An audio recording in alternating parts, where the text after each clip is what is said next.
Hello everyone, welcome to Allen digital. तो आज हम पढ़ने वाले एक important concepts of area under curve. Area under curve एक बहुत ही इंपॉर्टेंट टॉपिक है as far as JEE mains and JEE advance examination is concern. सबसे ज्यादा सवाल जो पूछे जाते हैं वो पूछे जाते हैं पैराबोला के। अगर आप प्रीवियस ईयर क्वेश्चंस को देखेंगे तो पैराबोला के काफी सारे सवाल हैं जो एग्जाम्स में पूछे गए। पैराबोला के साथ लाइन को मर्ज किया जाता है या फिर पैराबोला के साथ दूसरे कर्व्स लाइक हाइपरबोला और एलिप्स को मर्ज किया जाता है और उस तरीके से सवाल बनाए जाते हैं। तो आज के सेशन में हम पीवाईक्यू भी करने वाले हैं, जेईई मेंस के भी और जेईई एडवांस के भी, और साथ के साथ में एरिया अंडर कर्व के कुछ इंपॉर्टेंट कॉन्सेप्ट्स आपको बताने वाला हूं। उन कॉन्सेप्ट्स को आप याद रखेंगे तो आपके सवाल बहुत जल्दी सॉल्व हो जाएंगे। ठीक है, चलिए शुरुआत करते हैं सेशन की। तो सबसे पहली बात मैं आपको जो बताने वाला हूं वो है area enclosed between two curves. दो कर्व के बीच का एरिया कैसे निकाला जाता है या वर्टिकल स्ट्रिप को अज्यूम करके। ठीक है, अब वर्टिकल स्ट्रिप कैसे ली जाएगी वो देखते हैं। हमने पहले एरिया लिख दिया कि एरिया है x1 से लेके x2 fx माइनस gx का मॉड। सबसे पहले हम डायग्राम बनाते हैं। यहाँ पे ये हमारा y बराबर fx का ग्राफ है और ये हमारा y बराबर gx का ग्राफ है। इन दोनों के बीच का जो बाउंडेड एरिया होगा वो बाउंडेड एरिया होगा ये वाला। इस एरिया को कैलकुलेट करने के लिए we have taken vertical strip, जो कि टॉपिक का नाम है वर्टिकल स्ट्रिप। अब वर्टिकल स्ट्रिप की मदद से हमने इस एरिया को कैलकुलेट किया है। अब एक बात ध्यान रखना कि जब भी आप वर्टिकल स्ट्रिप ले रहे हैं तो फंक्शन थे आपके y बराबर fx और y बराबर gx। तो आपको करना क्या है, y बराबर fx में सबसे पहले fx को चूज करना है और gx को चूज करना है। जो ऊपर आ रहा है, जिसका ग्राफ ऊपर आ रहा है उसको पहले लेना है, यानी fx ऊपर रहेगा और gx नीचे रहेगा, यानी fx माइनस gx। क्योंकि fx के द्वारा बनने वाला जो एरिया है x1 से x2 के बीच में वो ये पूरा पोर्शन है, दिस पूरा पोर्शन, दिस कंप्लीट पोर्शन, और y बराबर gx के द्वारा बनने वाला एरिया जो है वो नीचे वाला पोर्शन है। अगर हम पूरे एरिया में से नीचे वाले एरिया को सब्ट्रैक्ट करेंगे तो आपको कौन सा एरिया मिल जाएगा, ये जो बाउंडेड एरिया आपको दिखाई दे रहा है। इसका मतलब आपको कुछ नहीं करना, x1 से लेके x2 तक इंटीग्रेट करना है, mod of fx minus gx आपको करना है, तो आपको एरिया मिल जाएगा दोनों कर्व्स के द्वारा बाउंडेड जो होगा। ठीक है, सिमिलरली सेकंड ग्राफ में भी वही कहानी है, सेम टू सेम, कि x1 से लेके x2 और fx माइनस gx जो ग्राफ ऊपर आ रहा है ना, और मॉड लगा दिए। यहां पे पहले क्या हो रहा था, जैसे बच्चा मुझसे पूछता कि सर ये x1 से लेके x3 तक आ रहा है, यहां पे fx ऊपर है और gx नीचे है, तो fx माइनस gx लिखेंगे x1 से लेके x3 तक। फिर बच्चा बोलेगा कि सर x3 से लेके x2 तक जा रहे हैं, उस केस में gx ऊपर है और fx नीचे है, तो मैंने डायरेक्टली उसको x1 से x2 कर दिया और यहां पे मॉड लगा दिया। मॉड लगा दिया, इसका मतलब क्या है, द साइन, ये मॉड जो है वो साइंस का टेक केयर कर लेगा। ठीक है, चलिए आगे बढ़ते हैं। वर्टिकल स्ट्रिप के बाद देखते हैं नेक्स्ट हॉरिजॉन्टल स्ट्रिप। अब हॉरिजॉन्टल स्ट्रिप में क्या होगा बच्चों, इस तरह का ग्राफ है। अब यहां पे एक बात आपको ध्यान रखनी है कि वहां पे आप y का वैल्यू पुट कर रहे थे fx और दूसरा gx, और जो ग्राफ ऊपर आ रहा था माइनस नीचे वाला, पर यहां पे क्या होगा, यहां पे आप y का वैल्यू नहीं पुट करेंगे, यहां पे आप x का वैल्यू पुट करेंगे, यानी x का वैल्यू y के टर्म्स में, जो ग्राफ राइट में आ रहा है माइनस लेफ्ट में, अब x का वैल्यू y के टर्म्स में निकाला तो this is f of y। Similarly x का वैल्यू आपने y के टर्म्स में निकाला, this is g of y, यानी फंक्शन ऑफ y पुट करना है आपको यहां पे। तो f of y minus g of y, mod लगा देंगे क्योंकि एरिया कभी नेगेटिव नहीं होता, और कहां से कहां तक इंटीग्रेट करेंगे इस बार, y1 से लेके y2। पिछले वाले केस में जब आप वर्टिकल स्ट्रिप अज्यूम कर रहे थे तो x एक्सिस पे आपको कोऑर्डिनेट लेने, और वर्टिकल हॉरिजॉन्टल स्ट्रिप जब आप ले रहे हैं तो आपको y एक्सिस पे कोऑर्डिनेट लेने, तो y1 से लेके y2 तक आप इंटीग्रेट कर देंगे। राइट, चलिए याद रखिएगा, right curve minus left curve. ठीक है, नेक्स्ट अगर हम बात करें यहां पे area enclosed between two curves, जो कि मैं आप बता चुका हूं ऑलरेडी, fx और gx के बीच में एरिया निकालना है तो कुछ नहीं करना, a से लेके b तक इंटीग्रेट कर देंगे और ये वाला एरिया हमें मिल जाएगा। ठीक है, अब कुछ स्टैंडर्ड रिजल्ट है जो आपको ध्यान रखने हैं। तो पहला स्टैंडर्ड रिजल्ट की अगर मैं बात करूं तो दो पैराबोला से हमारे पास एक है y square equal to 4ax और एक है आपका x square equal to 4by। This is your y square equal to 4ax, this is x square equal to 4by। We have to find the area which is bounded between two curves and this is the area.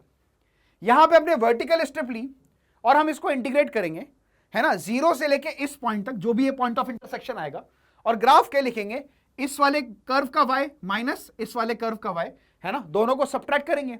मतलब y सबसे पहले किसका आएगा, y square equal to 4x का, फिर x square equal to 4by का।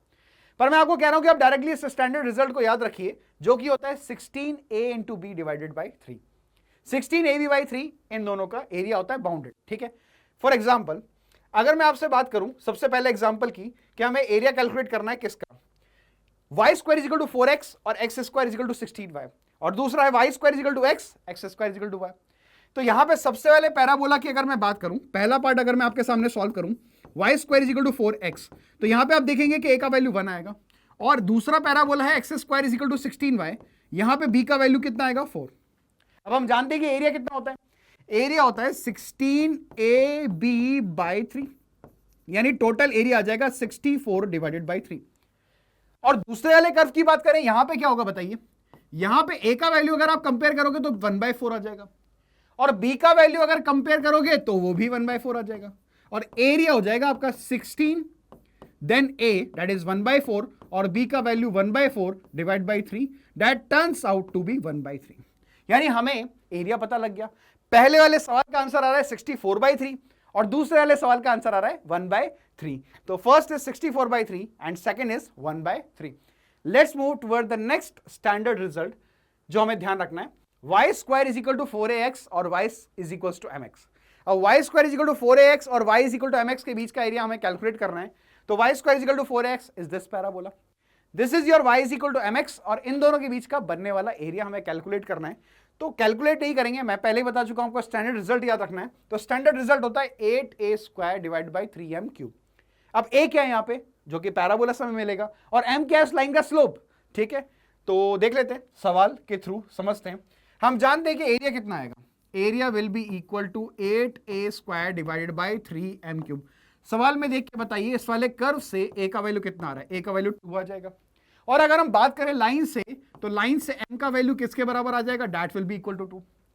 तो area कितना आ जाएगा, area will be equal to 8 times a का स्क्वायर यानी 2 का square divided by 3 times of m cube यानी 2 का क्यूब। 2 के क्यूब से 8 कैंसिल हो गया, this will be equal to 4/3 and that is the answer of this question. Directly question solve हो गया आपका 8a square divide by 3m cube से। The correct answer of this question is 4/3। Let's move toward the next question. सबसे पहले एक और standard result, y square is equal to 4ax और y is equal to mx के बीच का area रहा था 8a square divide by 3m cube. x square is equal to 4ay और y is equal to mx के बीच का जो एरिया आएगा वो आएगा 8a square m cube divided by 3। समझ रहे बात को, दोनों में डिफरेंस है, यहां पे 8a square m cube by 3 आ रहा है और वहां पे 8a square by 3m cube आ रहा है। Then this is the area. Parabola is x square is equal to 4ay and line is y is equal to mx and this is the bounded area. ठीक है, मैं जानता हूं कि आप बहुत आसानी से इसको कैलकुलेट कर सकते हैं, पर स्टैंडर्ड रिजल्ट याद रखेंगे तो it will be beneficial for you, right. चलिए आगे बढ़ते हैं। नेक्स्ट, इसके बीच का एरिया निकालना है। अच्छा मुझे बताइए कि x square is equal to 4y, यहाँ पे a का वैल्यू तो कितना हो गया 1, स्लोप की बात करेंगे तो 1/2 हो जाएगा, और एरिया जो कैलकुलेट करते थे वो आता था 8a square m cube divided by 3, यानी एरिया हो जाएगा 8 इंटू a स्क्वायर यानी 1 का स्क्वायर, m क्यूब का मतलब 1/2 का क्यूब डिवाइडेड बाई 3। तो इसको अगर सिंप्लीफाई करेंगे तो 8 से 8 कैंसिल हो गया, you will be getting 1/3 and that is the answer of this question. तो आपको टोटल मिला के मैंने 3 स्टैंडर्ड रिजल्ट बताया। y square is equal to 4ax और x square is equal to 4by के बीच का जो स्टैंडर्ड एरिया आएगा वो आएगा 16ab/3। y square is equal to 4ax और y is equal to mx के बीच का स्टैंडर्ड एरिया जो आएगा वो आएगा आपका 8a square divide by 3m cube. X square is equal to 4by और y is equal to mx के बीच का जो एरिया आएगा वो आएगा 8a square m cube divided by 3। Is it clear to everyone? ये बात आप सभी को ध्यान रखनी है, ठीक है। चलिए आगे बढ़ते हैं और कुछ PYQ सॉल्व करते हैं। देखिए जेईई मेंस 2020 में पूछा हुआ सवाल है। इस सवाल में आपको क्या बोला है कि find the area and square unit of the region x square का वैल्यू जो है मतलब y जो है वो एक्स स्क्वायर के बराबर होना चाहिए या बड़ा होना चाहिए and less than equal to 3 - 2x। हम सिंपली दो कर्व मान लेंगे। पहला कर्व होगा हमारा y बराबर एक्स स्क्वायर और दूसरा बराबर होगा 3 - 2x। तो चलिए डायग्राम देखते हैं इसका। This is y is equal to x square, this is the parabola and this is the line y is equal to 3 - 2x। इनके बीच का एरिया निकालना है हमें, इंक्लूडेड एरिया, यानी y जो है वो इन दोनों कर्व्स के बीच में, तो इनके बीच का इंक्लूडेड एरिया आएगा ये वाला। अच्छा ये पॉइंट्स कैसे फाइंड करेंगे?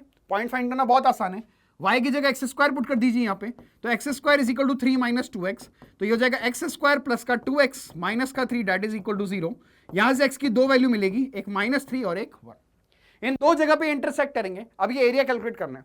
यहाँ पे लाइन जो है वो ऊपर वाले पार्ट में है और पैराबोला नीचे है, तो एरिया निकालने के लिए आपको लाइन माइनस पैराबोला करना पड़ेगा। अब लाइन माइनस पैराबोला कहां से कहां तक? -3 से लेके 1 तक, तो इंटीग्रेट कर देंगे। -3 से लेके 1, लाइन की अगर मैं बात करूं, लाइन से y का वैल्यू कितना मिलेगा 3 - 2x, सही बात है, और minus parabola and that is x square, y का वैल्यू पुट करना है। अगर आप इसको इंटीग्रेट करेंगे तो ये हो जाएगा 3x, माइनस का ये हो जाएगा 2x स्क्वायर डिवाइड बाई 2 यानी माइनस का एक्स स्क्वायर, और ये हो जाएगा माइनस का x क्यूब डिवाइड बाई 3, और लिमिट हमारे पास आ जाएगी -3 से लेके 1। सबसे पहले हम 1 पुट करेंगे तो you will be getting 3 minus 1 minus का 1/3 और माइनस 3 पुट करेंगे तो माइनस का 9, दिस विल बी माइनस का 9 और ये हो जाएगा प्लस का 27 डिवाइड बाई 3, यानी ये प्लस का 9 हो जाएगा, 9 से 9 हो जाएगा हमारे पास कैंसिल, ये हो जाएगा 2 माइनस 1/3 और 2 माइनस 1/3 इज व्हाट, ये कैलकुलेट कर लेते हैं इसको, ये हो जाएगा 3 माइनस 1 2, 2 माइनस 1/3 दैट इज 5/3 और 5/3 प्लस यहां पे क्या बनेगा बेटा 9, तो ये कैलकुलेट करने पे आ जाएगा 27 plus 5 and that will be equal to 32/3 and that is the answer of this question JEE mains 2020। तो पैराबोला का सवाल था, the correct answer of this question will be D option. ठीक है, चलिए आगे बढ़ते हैं नेक्स्ट क्वेश्चन की तरफ। देखिए एक और पैराबोला का सवाल, देखने में पैराबोला नहीं लग रहा होगा पर एक्चुअल में पैराबोला है। हमें इसका वैल्यू निकालना है, area of the region, y का वैल्यू 0 से लेके x into mod x plus 1 and x का वैल्यू -1 से बन जाएगा। तो सबसे पहले एक काम करते हैं, पैराबोला बनाते हैं। अगर आप पैराबोला यहां पे बनाएंगे, पर याद रखिए पैराबोला बनाना है -1 से 1 के बीच में, तो ये आपका -1 वाला पॉइंट हो गया, ये 0 हो गया और यहां पे 1 आ गया। अब क्या होगा, पैराबोला को डिफाइन कर लेते हैं, y का वैल्यू 0 से लेके यहां तक जाएगा, यानी y पॉजिटिव है हमेशा। तो देखिए जब भी मैं बात करूं कि x पॉजिटिव होगा तो y का वैल्यू हमारे पास क्या आएगा, x पॉजिटिव में x² प्लस 1, ये पैराबोला होगा क्योंकि मॉड x पॉजिटिव ओपन होगा। ये पहला केस हो गया, पहला ग्राफ। दूसरे ग्राफ की बात करें, अगर x नेगेटिव हो जाएगा तो पैराबोला आपको क्या दिखाई देगा, y is equal to -x² plus का 1। अब आप ध्यान से देखिए, ग्राफ बनाना स्टार्ट करते हैं। सबसे पहले जब x नेगेटिव है, x अगर नेगेटिव है तो इस वाले पोर्शन में ग्राफ बनेगा -1 से 0 के बीच में। अब -1 से 0 के बीच में जो ग्राफ बनेगा उसको देखिएगा आप, जैसे मैं -1 पुट करूंगा तो ये 0 मिलेगा, यानी ग्राफ यहां से स्टार्ट होगा। Graph will be mouth opening downward क्योंकि कोफिशिएंट ऑफ x² नेगेटिव है और 0 पे इसका वैल्यू 1 मिलेगा, यानी ग्राफ कुछ इस तरह से आपको दिखाई देगा लाइक दिस। और अगर हम बात करें जब x पॉजिटिव है तो ये अलग ग्राफ बनेगा, x को 0 पुट करने पे y का वैल्यू 1, यानी ग्राफ यहां से स्टार्ट होगा और 1 पुट करने पे 2 मिलेगा, यानी माउथ ओपनिंग अपवर्ड होगा। इस तरीके से आपको ग्राफ मिल जाएगा कुछ इस तरीके से लाइक दिस, इस तरीके का ग्राफ आपको दिखाई देगा। अब मुझे एरिया निकालना है ना, I want to calculate the area. तो एरिया क्या होगा, what will be the portion, shaded portion कौन सा होगा। अगर मैं शेडेड पोर्शन की बात करूं तो ये वाला पूरा एरिया आपका शेडेड पोर्शन होगा, that I want to calculate. कैसे इस एरिया को कैलकुलेट किया जाएगा, देखिए आप ध्यान से। सबसे पहले -1 से 0 में एरिया की बात करूं तो यह आ जाएगा -1 से 0 में पैराबोला कौन सा यूज हो रहा है, -x² प्लस 1, यानी आप इंटीग्रेट करेंगे -x² प्लस 1 इंटू में dx। और बात करें 0 से 1 में तो आप पैराबोला यूज करेंगे x² प्लस का 1 इंटू में कितना dx। राइट बच्चों, अब यहां पे देखिए अगर इंटीग्रेट करेंगे तो एरिया हो जाएगा ये -x³ और ये प्लस का x हो जाएगा कहां से कहां तक, -1 से 0 में, और ये हो जाएगा x³ डिवाइडेड बाई 3 प्लस का ये x हो जाएगा 0 से लेके 1 में। जैसे ही आप इसको इंटीग्रेट करेंगे you will get the answer. बस आपको वैल्यू सब्स्टिट्यूट करनी है, तो वैल्यू सब्स्टिट्यूट करने पे जो आपको आंसर मिलेगा that will be equal to 2, उसका वैल्यू आ जाएगा 2 के बराबर। क्लियर, तो ये PYQ था। नेक्स्ट एक और एग्जांपल, ये जेईई मेंस का क्वेश्चन, इससे पहले जो क्वेश्चन किया था वो भी जेईई मेंस का क्वेश्चन था। नेक्स्ट एग्जांपल की तरफ मूव करते हैं। हमारा अगला सवाल क्या है बच्चों, ये क्वेश्चन जेईई एडवांस में पूछा हुआ है। This question was asked in JEE advance 2019। इसमें देखिए कि find the area of the region, इस रीजन का एरिया निकालना है। xy is less than equal to 8 और y का वैल्यू 1 से लेके x² तक दिखाई दे रहा है। तो आपको तो देखो दो कर्व दिखाई देंगे। सबसे पहले तो xy is equal to 8, this is rectangular hyperbola, right, RHB। और एक कर्व आपको दिखाई देगा y बराबर x², y का वैल्यू 1 से लेके x² तक के बीच में जाएगा। अगर मैं यहां पे आपके सामने डायग्राम बनाना चाहूं तो डायग्राम कैसा बनेगा देखिए। If you want to draw the diagram तो रेक्टेंगुलर हाइपरबोला तो कुछ इस तरह से आपको दिखाई देगा। और अगर मैं आपसे बात करूं, ये रहा रेक्टेंगुलर हाइपरबोला कंप्लीटली। और अगर मैं आपसे बात करूं पैराबोला की, तो आपको पैराबोला क्या दिखाई देगा, y बराबर x² है, तो parabola will be like this, this is the parabola. अब हमें क्या करना है, दोनों का पॉइंट ऑफ इंटरसेक्शन निकालना है। पहले तो दोनों का पॉइंट ऑफ इंटरसेक्शन कैसे निकालेंगे, y की जगह x² पुट कर दिया तो ये हो जाएगा x³ that is equal to 8, यानी x का वैल्यू 2 आ जाएगा।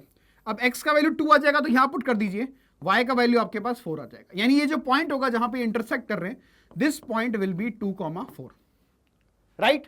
अब y का वैल्यू 1 से, देखो एरिया क्या है, xy is less than equal to 8। इसका मतलब क्या हुआ, रेक्टेंगुलर हाइपरबोला के नीचे वाला पोर्शन, और y is less then x² का मतलब ये हुआ कि पैराबोला के भी नीचे वाला पोर्शन, यानी एरिया जो बनेगा वो इसी रीजन के बीच में बनेगा।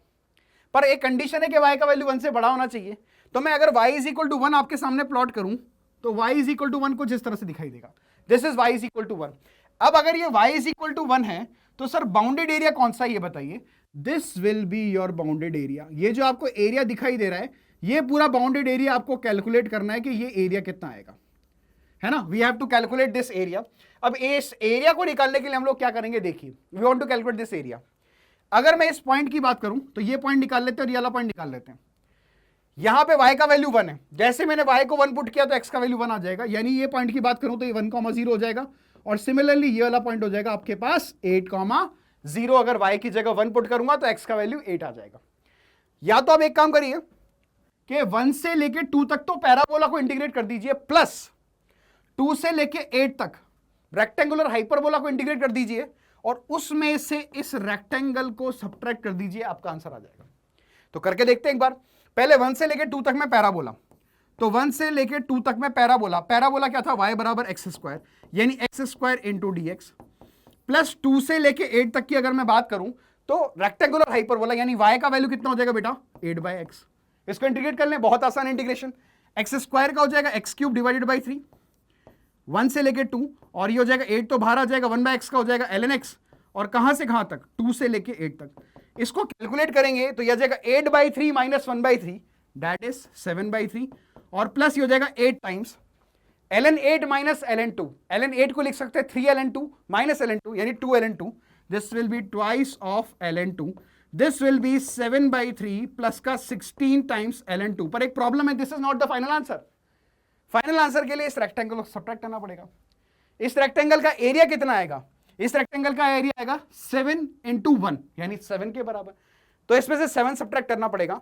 तो फाइनल आंसर जो मिलेगा हमें मिलेगा 7/3 प्लस का हो जाएगा 16 ln 2 माइनस का 7 that will B 16 ln 2 minus का 14/3। This is the final answer of this question. और ये क्वेश्चन जेईई एडवांस में पूछा गया था बच्चों, 2019 का क्वेश्चन है। तो यहां पे भी देखो पैराबोला इंक्लूड हो रहा है, यानी सबसे ज्यादा सवाल जो पूछे जाते हैं पीवाईक्यूज में वो पैराबोला से रिलेटेड ही होते हैं। तो आज की क्लास में हमने क्या क्या सीखा, कुछ जनरल की टेकअवेज हम देख लेते हैं जो स्टैंडर्ड रिजल्ट से हमें ध्यान रखना है। 16ab/3, next is 8a²/3m³, next is 8a²m³ divided by 3। That is all for today's class. Thank you so much for patience listening. Have a good day.